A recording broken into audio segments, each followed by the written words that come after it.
Hey, it's Arrow, and this is Vocal Frag, an opportunity for you to learn how to get to know yourself, which is very difficult for a lot of people because there are many times that you look at yourself in the mirror and you do not like what you see, which is the reason why you buy so many clothes, which is the reason why you do things to your hair.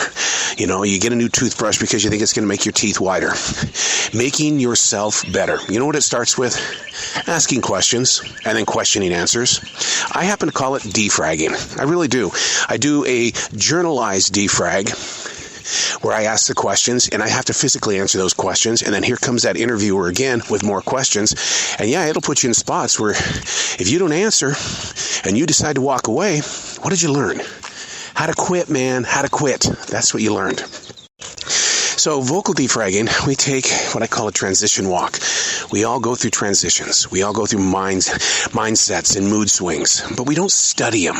The reason why is because we don't like that image in the mirror. It's just a little bit deeper into the soul.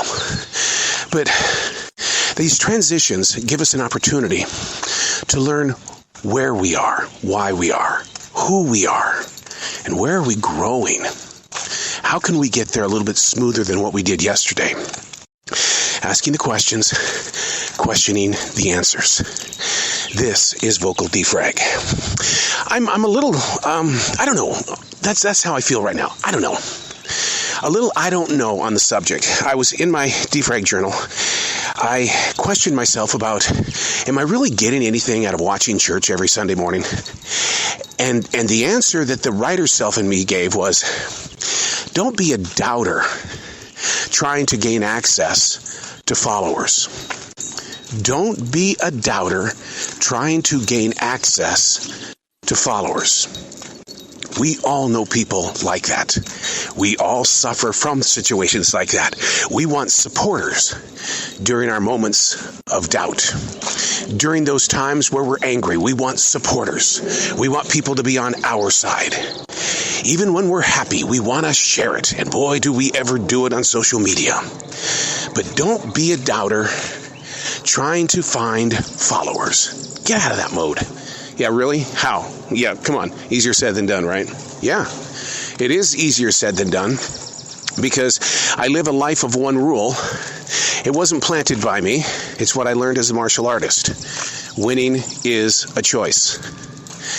You know, you find different ways to feel that choice because you make yourself aware of where those choices are found. Holly Furtick today from Elevation Church, she said something. Be strong and get the job done. What the hell? Be strong and get the job done? Yeah, those moments when you're at work and you look at that clock, you've only been there 30 minutes and you're ready to go home, but you know you can't. Somehow, some way, you get through it. Yeah, you became strong and you got the job done. But during that walk, what did you do? How many times did you doubt? And then you were searching for followers. I think one of the biggest challenges that I have with my wife of 31 years is the fact that she's not on my side about 80% of the time. She does not agree with what I am doubting, what I'm fearing, what I'm shameful of. She's not on my team. And there have been many times that I've looked at her and said, come on, man, you got to support me on this one. But she's always got a different point of direction, a different view of the path as to what would the receiver be getting out of what you're trying to deliver. Yeah, you can doubt all day, but don't go out there and try to find your followers. How do you change that? It's a choice. It's an opportunity to be strong and get the job done. It's really a decision that has to be done by the maker of the doubt. And that maker is you. Now, why are you doubting? There's the question. There's the question right there. Why are you in a day of doubt? What happened before you started feeling doubt? It doesn't just happen. Things lead up to that moment of doubt. Question it. Figure out, if I wasn't doubting this right now, where would I be? If I was just positive for a split second, how would I be? Make the effort. Be strong. Get the job done. Get to know who you are. by building your own place on the path. I just happen to write daily. It's something I've been doing since July of 1994, not because I sat down one day and I said, hey, I think I'm going to write. No, I was doing the artist way with Julia Cameron, which to this day is still a major part of my discipline.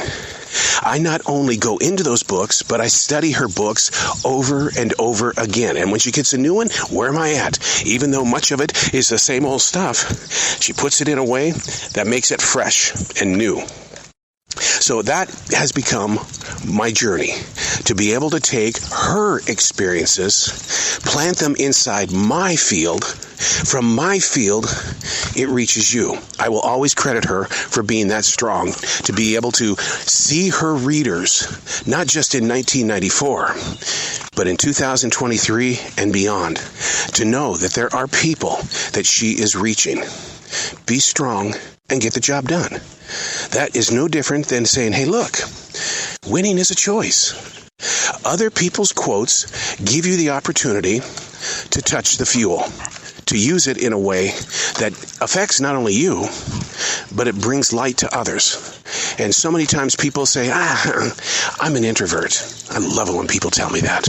They're an introvert. Oh, my God. If I were a medicine man, you'd be the first person that I would get in my circle, because introverts have inner core energy.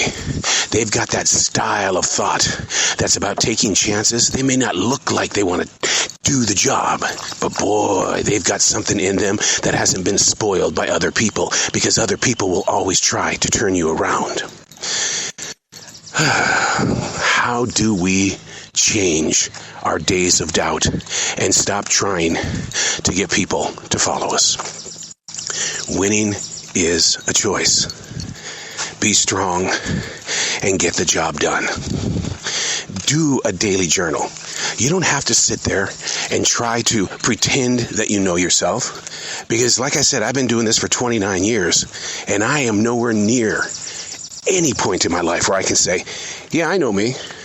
Because in that moment that I brag a little bit about me, about, oh yeah, it's because of this and this and this, and I'm able to do this and this and this, it's going to change swiftly. Because if you have a cleared heart, that gives the universe an opportunity to give you a new challenge. Because it doesn't want you to get bored. It doesn't want you to sit there and think you've got everything and now you can just sit back and watch life happen. You got to work life. You've got to make sure that you get in there, get your hands dirty, stain your fingernails, look ugly in that mirror, and then laugh about it because you know you got something done today. We're doing the Swedish death cleaning, where you throw away everything that has no value to anybody else. And what's interesting about this Swedish death cleaning is that we're at that point where we're getting to the emotional stuff, the stuff that has a connection to our souls. And so we sit there and we decide, how can we just get rid of it and take it to a dump where people will never see it again? So one of the things that we're doing is we are giving it to Goodwill. We are donating it. We're recycling it, because to give it a second opportunity in life, just because we haven't been using it for the past umpteen million years doesn't mean it still doesn't have value in other people's lives beyond your family. So it's a lesson in life, and it's part of the chapters that are expected when you do this thing called the Swedish death cleaning. But do you have moments where there's doubt? Do you have those times where you're trying to find somebody to feel sorry with you? Of course you do. But you can't live there. Identify the monster and walk away. Pick yourself up and find your glory. Oh, that was very Christian churchy, wasn't it? Find your glory. Can you even define that word glory? What does that even mean in this generation that we're presently living in? Is it a new smartphone? Is that your glory? What's your victory? Where do you find that place where you just go, yeah, baby, I got it. I did it. I dedicated my life to it. I have a very good friend who feels the world of Hollywood owes him a favor. And I looked at him when he said that. He goes, do you know how much time I have put into making sure that I review every movie that I'm given the opportunity to do? And I'm thinking to myself, dude, you've only been doing this for 3 or 4 years, and you're telling me that you've dedicated a lot of your time to it? I get it. But that's just a mustard seed to a business like Hollywood. There are people that have been writing and reviewing movies for 35 and 40 years that are still only pulling in 15, 20 followers. I asked him about that. I said, what are your numbers, your analytics when it comes to your website? Oh, I don't do that. I don't pay attention to that. I don't have time. You don't have time, but yet you want people to follow you. You are a doubter that wants followers, but you're not doing the work to get the followers. See, that's the thing, man. Everything is about analytics. I recently read an article about an actress that didn't get a job for a major motion picture. The reason why is because her internet followers were in low numbers.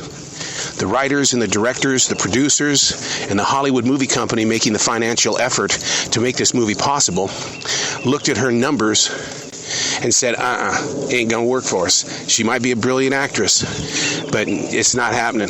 We need those numbers in order for people to see this movie. So, if you're gonna do a day of doubt and you're searching for followers, keep your numbers.